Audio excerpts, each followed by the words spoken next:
श्री कृष्ण ने क्यों कटवाया जिंदा बालक का मांस? ये बात उस समय की है जब महाभारत युद्ध में जीतने के बाद पांडव अश्वमेध यज्ञ करा रहे थे। यज्ञ के अनुसार उन्होंने एक घोड़े को स्वतंत्र छोड़ दिया, जिसके बाद कई राज्यों से होता हुआ वो घोड़ा जब कौशल राज्य पहुंचा तो उससे वहां के राजा मोरध्वज ने रोक लिया। अर्जुन को जब इस बात का पता चला तो वो गुस्से से लाल हो गया। गुस्से में तिलमिलाया अर्जुन राजा मोरध्वज से युद्ध करने की बात कहने लगा। तभी यज्ञ में मौजूद श्री कृष्ण ने अर्जुन का गुस्सा शांत करते हुए उससे कहा, अर्जुन, मोरध्वज मेरा बहुत बड़ा भक्त है, उसे युद्ध में हराना कोई आसान बात नहीं है। एक तरफ वो युधिष्ठिर की तरह धर्मपालक है तो वहीं दूसरी ओर उसमें भीम के समान बल है। नकुल के सम्मान, उसकी सुंदरता पूरी धरती में प्रचलित है और तो और सहदेव की तरह उसमें सहनशीलता भी है। इतना ही नहीं, तुम्हारी तरह उसे भी धनुष विद्या में हराया नहीं जा सकता। श्री कृष्ण से मोरध्वज की इतनी तारीफ सुनकर अर्जुन चौंक गए। थोड़ी देर तो वह चुप रहे, लेकिन फिर उन्होंने श्री कृष्ण से कहा, आप कह रहे हैं तो मैं मान लेता हूं, लेकिन मुझे अभी भी विश्वास नहीं हो रहा कि कोई मेरे भाई युधिष्ठिर के समान दानी और धर्म ज्ञाता है। इसलिए मैं चाहता हूं कि मैं राजा मोरध्वज से खुद मिलूं। अर्जुन की ये बातें सुनकर श्री कृष्ण पहले तो मुस्कुराए, लेकिन फिर उन्होंने कहा, ठीक है, मैं तुम्हें राजा मोरध्वज से खुद मिलवाऊंगा, लेकिन इसके लिए मैं जैसा बोलूं तुम्हें वैसा ही करना होगा। श्री कृष्ण की ये बातें अर्जुन ने तुरंत मान ली। इसके बाद श्री कृष्ण ने अपनी शक्तियों से अर्जुन को शेर और खुद को एक ब्राह्मण बना दिया। फिर दोनों कौशल नरेश मोरध्वज से मिलने निकल लिए। जैसे ही ब्राह्मण राजा के दरबार में पहुंचा, राजा की खुशी की सीमा ना रही। मोरध्वज तुरंत उस ब्राह्मण के स्वागत के लिए हाथ जोड़कर खड़े हो गए।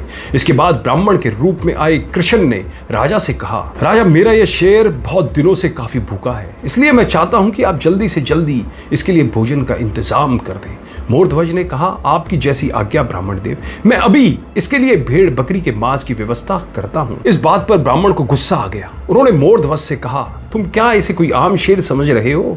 यह मेरा बेहद ही खास शेर है और यह किसी भेड़ बकरियों का मांस नहीं खाता, यह सिर्फ इंसान के दाहिने हिस्से का मांस ही खाता है। इसलिए जितना जल्दी हो सके उसके लिए किसी इंसान के दाहिने हिस्से का मांस लेकर आओ। ब्राह्मण की ये बातें सुनकर राजा हैरान परेशान हो गए और सोच में डूब गए। कुछ समय बाद उन्होंने ब्राह्मण से कहा, ब्राह्मण देव, आपके शेर के लिए मैं अपने शरीर के दाहिने हिस्से का भाग देने के लिए तैयार हूं। मैं मांस काट कर देता जाऊंगा और आपका शेर खाता जाएगा। श्री कृष्ण को तो यहाँ मोरध्वज की परीक्षा लेनी थी, इसलिए उन्होंने चतुराई दिखाते हुए कहा, राजन, मेरे शरीर को आपका नहीं बल्कि आपके बेटे का मांस चाहिए। दरअसल मेरे शेर को मुलायम मांस चाहिए जिसे वो आसानी से खा सके। ब्राह्मण की यह बात सुनकर राजा रानी के पैरों तले जमीन खिसक गई। अपनी ममता से मजबूर रानी बिलक बिलक कर रोने लगी। लेकिन तभी वहां उनका बेटा राजकुमार ताम्रध्वज आया और उसने कहा, पिताजी, आप परेशान ना हो, अगर इस शेर की भूख मेरे मांस से मिट जाएगी तो यह मेरे लिए सौभाग्य की बात है। लेकिन तभी ब्राह्मण ने राजा से दो शर्तें और रख दी।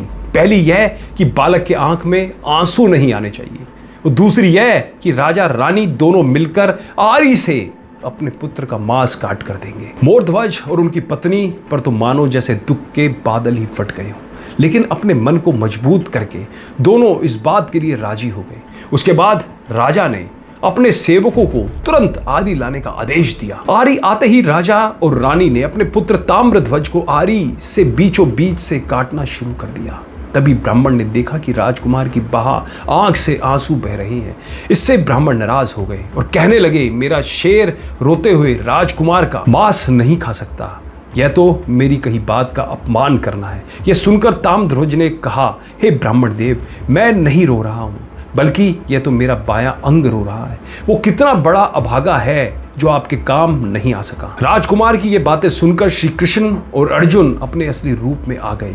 इसके बाद श्री कृष्ण ने तुरंत राजकुमार के अंगों को पहले की तरह बिल्कुल स्वस्थ कर दिया। इतना ही नहीं, उन्होंने राजा रानी को भी अपना ढेर सारा आशीर्वाद दिया, जिसके बाद राजा ने अर्जुन का अश्वमेध यज्ञ का घोड़ा उन्हें वापस लौटा दिया। आपको बता दें, राजा मोरध्वज कौशल राज्य के नरेश थे, जिनकी राजधानी आरंग थी। माना जाता है कि इसका नाम आरंग इसलिए पड़ा क्योंकि राजा ने अपने बेटे को आरी से काटा था। यानी कि महाभारत काल में कर्ण के साथ राजा मोरध्वज भी महादानी थे। दोस्तों, क्या आप इस कहानी के बारे में जानते थे और ये कहानी आपको कैसी लगी? इसको औरों के साथ भी ज़्यादा से ज़्यादा शेयर जरूर करें, जिससे सनातन धर्म का, श्री कृष्ण का ज़्यादा से ज़्यादा प्रचार हो सके। और कमेंट बॉक्स में जय श्री कृष्ण लिखना मत भूलिएगा।